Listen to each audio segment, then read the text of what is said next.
if you love someone, you simultaneously love and accept their fragility.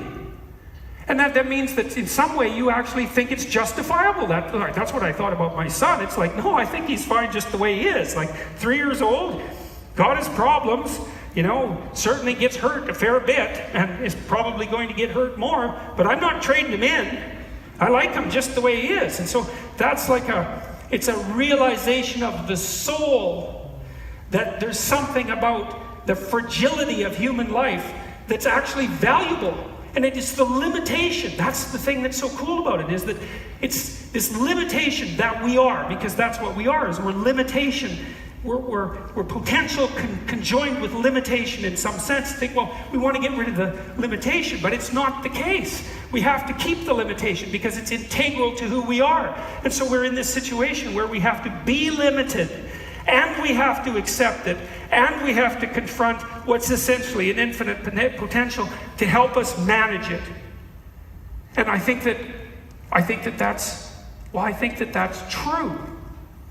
And I think that's how we act. I think it's what we expect. I think it's what we need to know. Because you have to say, and that's part of standing up straight, right? And accepting the tragedy and catastrophe of existence. This is partly why I think the West got it right. Because I do think we got it right. The central story, we're a Judeo-Christian culture, and there's a central story at the bottom, and the story is about the radical acceptance of fragility. That's what the crucifixion represents. The fact that that's a voluntary act. And it's about everybody. That's the thing. It's about everybody. It's that, well, you're going to die. You're going to be betrayed. Those are going to happen. And so you can either shrink from that and maybe envelop yourself in bitterness and hatred. And no wonder, no wonder. Or you can say, bring it on. Bring it on.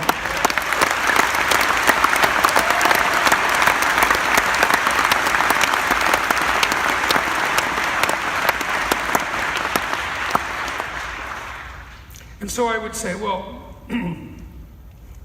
I've looked at dark things as much as I can, and I think that's probably hurt me in many ways, but it's been unbelievably helpful, because the thing about darkness is it makes the light stand out. And as I've looked deeper and deeper into terrible things, I've also realized that there's something amazing about human beings. Because our lives are bounded by tragedy, and we are capable of deep malevolence. More so than you can almost imagine. But I don't think that's what defines us. I really don't. I think what defines us is the ability to transcend that. I truly believe that. And so I'm not pessimistic, I'm optimistic. And I do believe that people are embodied miracles. I really think that's the right way of thinking about it. And I think we all know this. And what I'm hoping in these polarized times is that we return to that realization, and that we adopt the responsibility of full individual being as an antidote to, idiot political polarization, but also as an impetus for us all to move forward into the future. We're in an inflection point, I think, in our culture, in the world. Things are opening up in front of us that have never opened up before. It's very dangerous. Our technological prowess is very dangerous, and things could go very dreadfully wrong. But I don't think they have to. I think they could go extraordinarily right.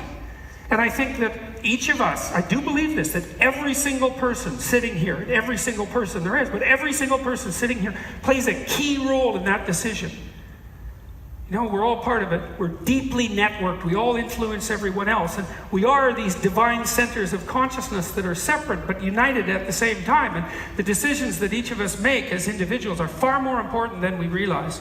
Our lives are ultimately meaningful, I think. And that we do decide whether by our actions we're going to bring a worse or a better cosmos into being.